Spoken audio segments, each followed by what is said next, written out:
हरे कृष्णा दोस्तों, जो मुस्कुरा रहा है उसे दर्द ने पाला होगा। जो चल रहा है उसके पाँव में छाला होगा। बिना संघर्ष के इंसान चमक नहीं सकता। जो जलेगा उसी दिए में उजाला होगा। संघर्ष क्यों बचे संघर्ष से? संघर्ष ही तो जीवन की आत्मा है। जितना कठिन संघर्ष होगा उतनी ही शानदार जीत होगी। एक बार एक किसान भगवान से बहुत ही नाराज हो गया। किसान बहुत मेहनती था।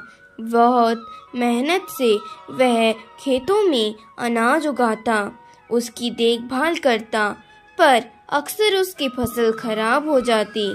कभी सूखा पड़ जाता, कभी बाढ़ आ जाती, कभी तेज धूप, कभी आंधी, कोई ना कोई कारण बन ही जाता कि उसकी फसल खराब हो जाती।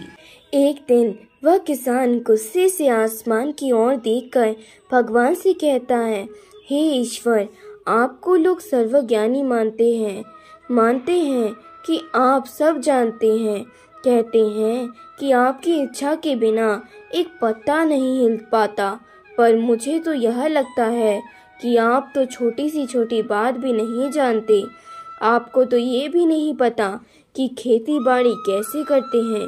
अगर आप जानते होते तो हर समय जो बाढ़, आंधी और तूफान आते हैं वो कभी नहीं आते।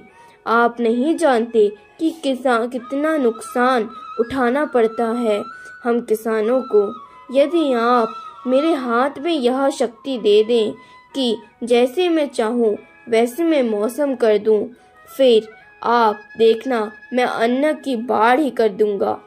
भगवान इस किसान की तीखी वाक्य सुनकर मुस्कुराने लगे और वह उसके सामने प्रकट होकर बोले, मैं आज से तुम्हें यह शक्ति देता हूँ कि तुम अपनी खेतों पर तुम्हारी जैसी इच्छा ही हो वैसी ही मौसम कर दोगे। मैं बिल्कुल भी दखल नहीं दूंगा। तुम्हारी इच्छा से सब कुछ होगा। किसान बहुत खुश हो गया।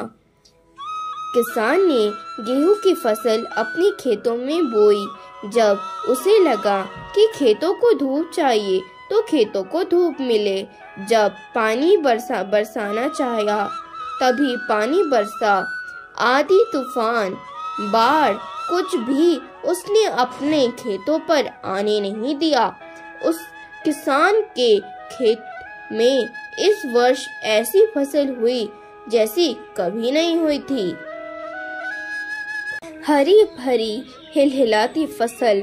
मन ही मन वह बहुत खुश हो गया और सोचने लगा, अब सबूत के साथ दिखाऊंगा भगवान को कि इसे कहते हैं शक्ति का सही उपयोग। मेरी सफलता देखकर उन्हें अपने नियम जरूर बदलने पड़ेंगे।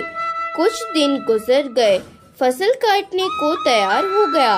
किसान बहुत ही उत्सुकता के साथ फसल को काटने लगा, पर जैसे ही उसकी नजर गेहूं की बालियों पर गई तो उसने अपना सिर ही पीट लिया और वह जोर जोर से रोने लगा। गेहूं की एक भी बालियों के अंदर गेहूं का दाना नहीं था। सारी बालियां अंदर से खाली थीं। किसान बहुत दुखी हो गया। उसने भगवान को रोते हुए फिर से पुकारा, हे प्रभु, तुमने ये मेरे साथ क्या किया? क्या तुम्हें मुझे कोई सजा दी? भगवान बोले, पुत्र, ये तो होना ही था। तुमने पौधों को संघर्ष करने का मौका ही नहीं दिया, तो तुमने उन्हें आंधियों से झुकने दिया, ना तेज बारिश से सामना करने दिया और ना ही धूप में तपने दिया। एक भी चुनौती का सामना तुमने उन्हें नहीं करने दिया। इसलिए सारे पौधे अंदर से खोखले हो गए हैं। जब आंधी, तूफान, तेज बारिश और धूप पड़ती है तभी यह पौधे अपने अस्तित्व को बचाने के लिए संघर्ष करते हैं और इसी संघर्ष से एक बल पैदा होता है जिसमें शक्ति होती है, ऊर्जा होती है और यहाँ ऊर्जा पूर्ति तेरे गेहूं के दानों की तरफ जो नहीं फूटी। तुमने उन्हें कठिन परीक्षाओं से गुजरने ही नहीं दिया जहां उनकी अस्तित्व का जन्म होता। सारी बालियां इसलिए खाली हैं, इनमें एक भी गेहूं का दाना इसलिए नहीं है क्योंकि तुमने अपने पौधों को संघर्ष कराया ही नहीं।